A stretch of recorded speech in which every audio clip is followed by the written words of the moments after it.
जय Hind. UPSC prelims और mains दोनों के पॉइंट ऑफ व्यू से एक टॉपिक बेहद इंपॉर्टेंट है, भक्ति सूफी ट्रेडिशंस। आज हम प्रीलिम्स के पॉइंट ऑफ व्यू से भक्ति मूवमेंट को रिवाइज करेंगे। सबसे पहला सवाल तो ये कि भक्ति क्या होती है। भक्ति इज़ लव और डिवोशन टुवर्ड्स गॉड। भक्ति मूवमेंट में दो स्कूल ऑफ थॉट्स हैं, एक है शगुना स्कूल ऑफ थॉट और दूसरा है निर्गुणा स्कूल ऑफ थॉट।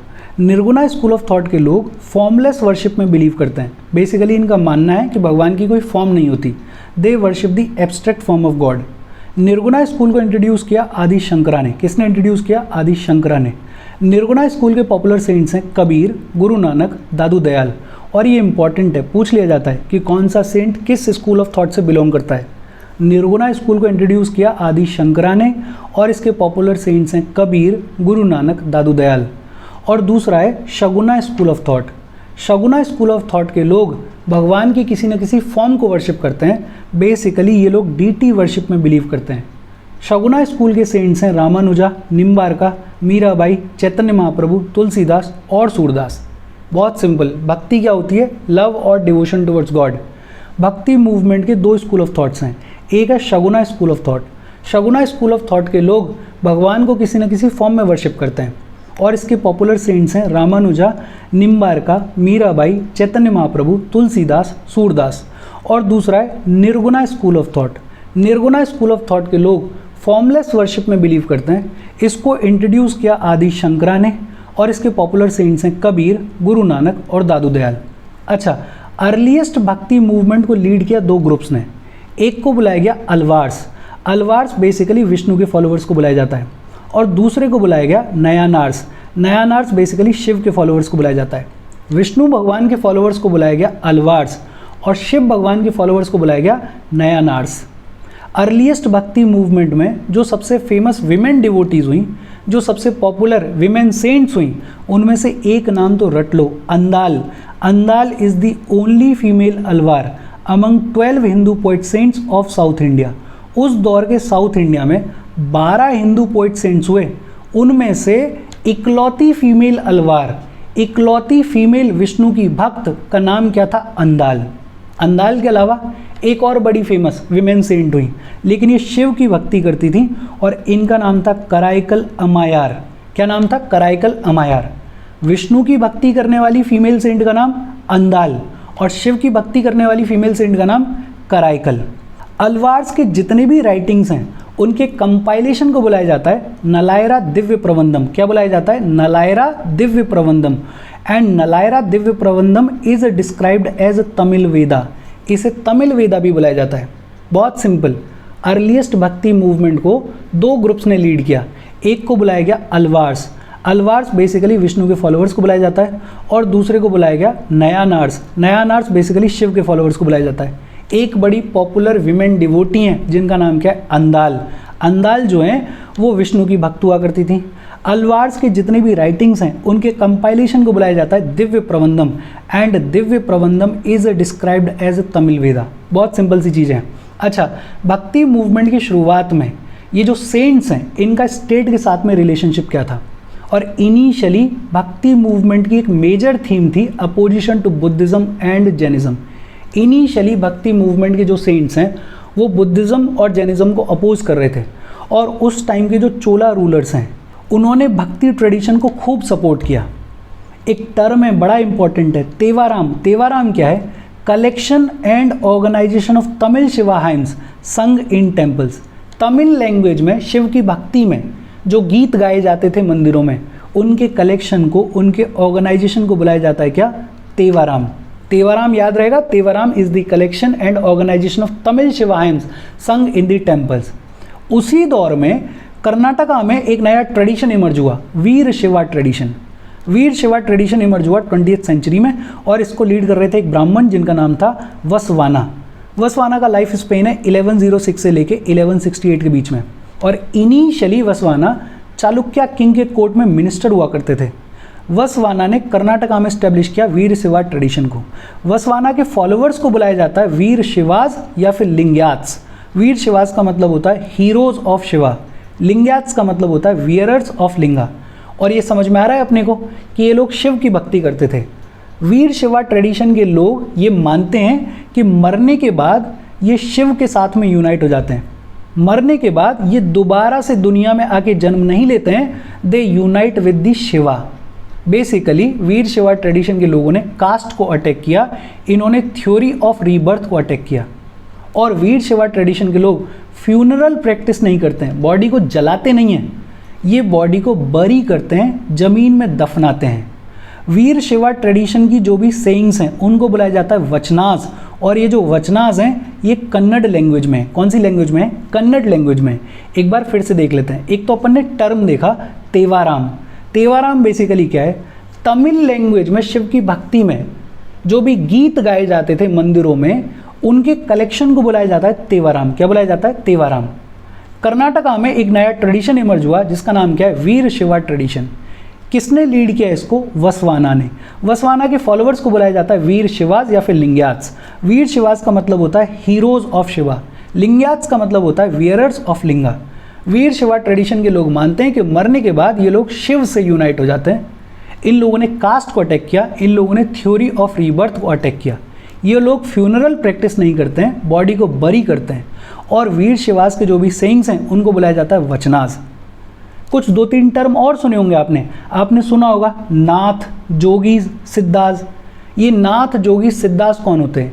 ये ऐसे रिलीजियस लीडर्स हैं जिन्होंने कि ऑर्थोडॉक्स ब्राह्मणिकल फ्रेमवर्क को फॉलो करने से मना कर दिया।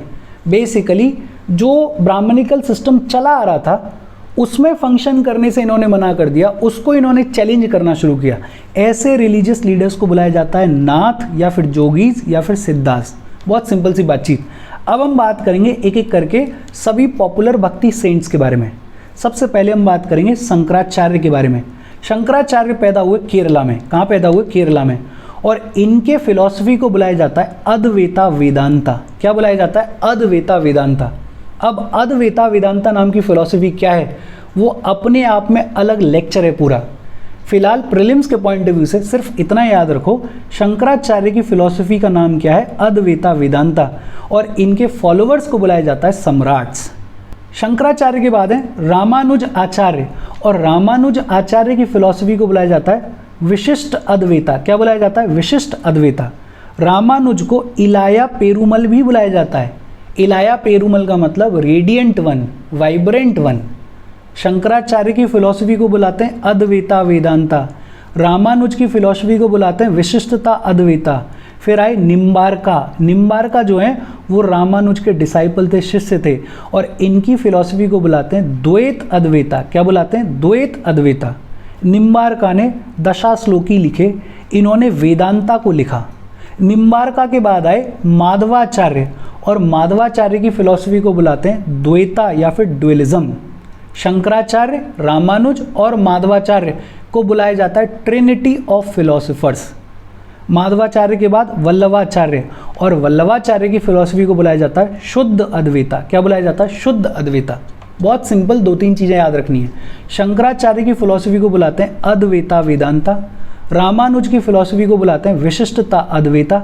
निम्बार्का की फिलॉसफी को बुलाते हैं द्वैता अद्वैता। माधवाचार्य की फिलॉसफी को बुलाते हैं द्वैता या फिर ड्युअलिज्म, और वल्लभाचार्य की फिलॉसफी को बुलाते हैं शुद्ध अद्वैता।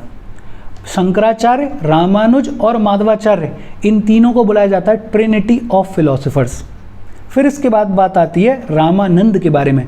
रामानंद 14th सेंचुरी के वैष्णवाइट सेंट थे, और इनके जो वर्सेस हैं, इनके जो छंद हैं, वो आदि ग्रंथ में भी मिलते हैं। सिख लोगों का जो आदि ग्रंथ है उसमें रामानंद के छंद देखने को मिलते हैं। रामानंद जाने जाते हैं अपने डिसाइपल्स के लिए। इनके एक बड़े फेमस डिसाइपल हुए, शिष्य हुए, जिनका नाम है कबीर। कबीर अपने आप में बेहद इंपॉर्टेंट है। और दूसरे का नाम है रविदास। कबीर बेहद इंपॉर्टेंट है, और कबीर का लाइफ स्पेन एक्सटेंड करता है 1440 से लेके 1510 AD के बीच में। बड़े पॉपुलर पोइट सेंट रहे। और कबीर के जो वर्सेस हैं, कबीर के जो छंद हैं, उनको 3 जगह पे कंपाइल करके रखा हुआ है। एक तो कबीर के बीजक हैं। पूछा जाता है बीजक किसने लिखे हैं? कबीर ने लिखे हैं। और कबीर के बीजक को कबीर पंथ के लोगों ने, कबीर के जो फॉलोवर्स हैं उनके समुदाय को बोलते हैं कबीर पंथ। तो कबीर पंथ के लोगों ने कबीर के बीजकों को वाराणसी में प्रिजर्व करके सेव करके रखा हुआ है। फिर कबीर ने ग्रंथावली लिखी। राजस्थान में एक सेक्ट चलता है दूदू पंथ। दूदू पंथ से बहुत क्लोजली एसोसिएटेड है कबीर की ग्रंथावली। और कबीर के कुछ वर्सेस कुछ छंद जो हैं वो आदि ग्रंथ साहिब में भी मिल जाते हैं। बेहद इंपॉर्टेंट, कबीर के बीजक हैं, कबीर की ग्रंथावली है और कबीर के कुछ छंद जो हैं वो आदि ग्रंथ साहिब में भी मिलते हैं। इसके अलावा कबीर ने शब्द लिखे, कबीर ने दोहे लिखे, कबीर के दोहे हम सब ने सुने, और कबीर ने रेखताल लिखा। क्या लिखा? रेखताल लिखा। लेकिन एनसीईआरटी में इन 3 का जिक्र किया गया है, तो इन 3 को तो याद कर ही लो। कबीर ने बीजक लिखे, कबीर की ग्रंथावली है, कबीर की ग्रंथावली जो है वो राजस्थान के दूदू पंथ से एसोसिएटेड है, और कबीर के कुछ वर्सेस, कुछ छंद जो हैं वो आदि ग्रंथ साहिब में भी मिलते हैं। बाकी तो शब्द भी लिखे उन्होंने, दोहे भी लिखे उन्होंने। कबीर ने डिस्क्रिमिनेशन को अटैक किया, ये जो भेदभाव है इसको अटैक किया, आइडल वर्शिप को अटैक किया। अभी अपन बात कर रहे थे, कबीर जो हैं वो निर्गुणा स्कूल ऑफ थॉट से बिलोंग करते हैं, इसीलिए कबीर ने आइडल वर्शिप, इमेज वर्शिप को भी अटैक किया। कबीर बिलीव करते थे सोशल यूनिटी में। किस चीज़ में बिलीव करते थे कबीर? सोशल यूनिटी में। इसके बाद एक और बड़े पॉपुलर सेंट हुए, गुरु नानक, और गुरु नानक का टाइम स्पेन है 1469 से लेके 1539 के बीच में, और ये भी निर्गुणा भक्ति को प्रोपगेट करते थे। इनका भी मानना था कि रब की, भगवान की ना कोई फॉर्म होती, ना कोई जेंडर होता। गुरु नानक के जो हाइम्स हैं उनको पंजाबी में बुलाया जाता है शब्द। क्या बुलाया जाता है? शब्द। गुरु नानक ने अपने सक्सेसर के तौर पे अपॉइंट किया अंगद को, गुरु अंगद को इन्होंने अपॉइंट किया एज हिज सक्सेसर। 5th गुरु हुए गुरु अर्जन देव सिंह, और गुरु अर्जन देव सिंह ने आदि ग्रंथ साहिब को कंपाइल किया। आदि ग्रंथ साहिब में गुरु नानक और उनके बाद जितने भी गुरुज हुए उन सबके हाइम्स लिखे हुए हैं। इनको कंपाइल किसने किया? गुरु अर्जन देव सिंह ने। किस में कंपाइल किया? आदि ग्रंथ साहिब में। अच्छा, ये जो गुरु की हाइम्स हैं इनको बुलाया जाता है गुरुवाणी। क्या बुलाया जाता है? गुरुवाणी। 10th गुरु हुए गुरु गोविंद सिंह, और गुरु गोविंद सिंह ने गुरु ग्रंथ साहिब को कंपाइल किया। गुरु गोविंद सिंह ने खालसा पंथ को भी स्टैब्लिश किया। गुरु की जो आर्मी है खालसा पंथ, उसकी भी फाउंडेशन किसने रखी? गुरु गोविंद सिंह ने रखी। एक बार फिर से देख लेते हैं। गुरु नानक ने निर्गुणा भक्ति को प्रोपगेट किया। इनका मानना था कि रब की ना कोई फॉर्म होती, ना कोई जेंडर होता। इनके जो हाइम्स हैं उनको पंजाबी में बुलाते हैं शब्द। गुरु नानक ने अपने सक्सेसर के तौर पर अपॉइंट किया अंगद को। 5th गुरु हुए गुरु अर्जन देव सिंह, और अर्जन देव सिंह ने गुरु ग्रंथ साहिब को कंपाइल किया। 10th गुरु हुए गुरु गोविंद सिंह, और गुरु गोविंद सिंह ने गुरु ग्रंथ साहिब को कंपाइल किया। गुरु गोविंद सिंह ने ही खालसा पंथ को भी स्टैब्लिश किया, उसकी भी फाउंडेशन रखी। भक्ति मूवमेंट में जो सबसे फेमस, जो सबसे पॉपुलर विमेन सेंट हुई, उनका नाम था मीराबाई। मीराबाई बेसिकली एक राजपूत प्रिंसेस थी, राजस्थान में पैदा हुई। मारवाड़ के मेरठा की प्रिंसेस थी। इनके फादर का नाम था रतन सिंह और इनके हस्बैंड का नाम था राणा भोजराज। मीराबाई कृष्ण की भक्ति करती थी, और इन्होंने कृष्ण की भक्ति में जो गीत गाए उनके लिए लैंग्वेज यूज़ करी ब्रज भाषा। राजस्थान के ईस्ट में भरतपुर, धौलपुर, वृंदावन वाले क्षेत्र में ब्रज भाषा बोली जाती है। उस ब्रज भाषा में मीराबाई ने गीत गाए। मीराबाई के परसेप्टर, या फिर ये कहें कि सक्सेसर, या फिर ये कहें कि डिसाइपल का नाम था रायदास। क्या नाम था? रायदास। एक चीज़ याद रखना कि मीराबाई ने किस लैंग्वेज में कृष्ण की भक्ति की, कृष्ण की भक्ति के गीत गाए, वो लैंग्वेज है ब्रज भाषा। फिर इसके बाद आते हैं शंकर देव।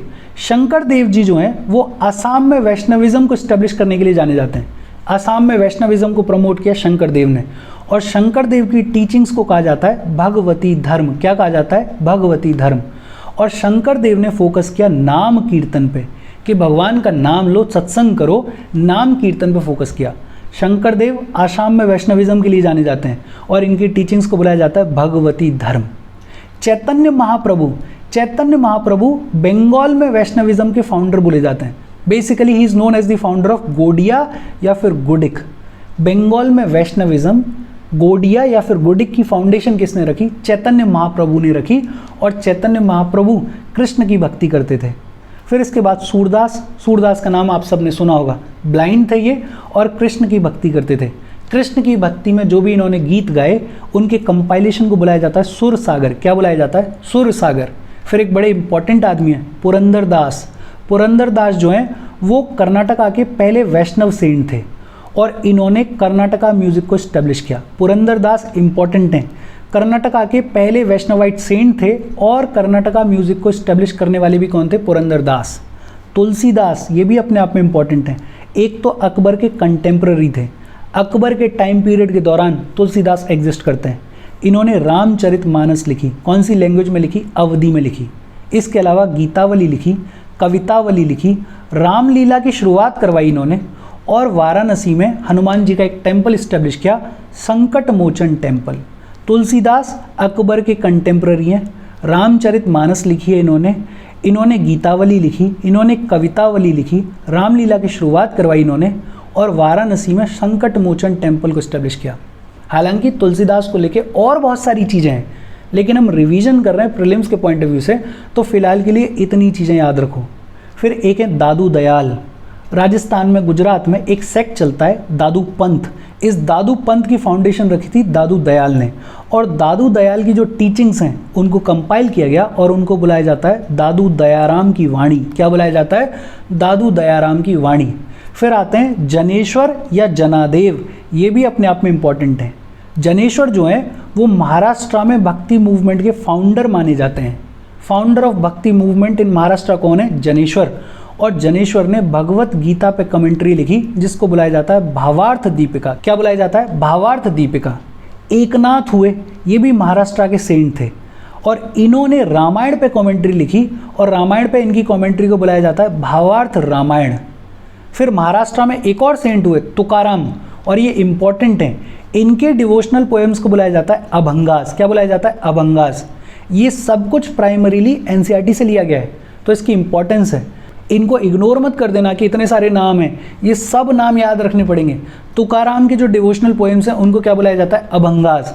और फाइनली रामदास, ये भी महाराष्ट्र के एक सेंट थे, और इनको लास्ट ग्रेट भक्ति सेंट कहा जाता है।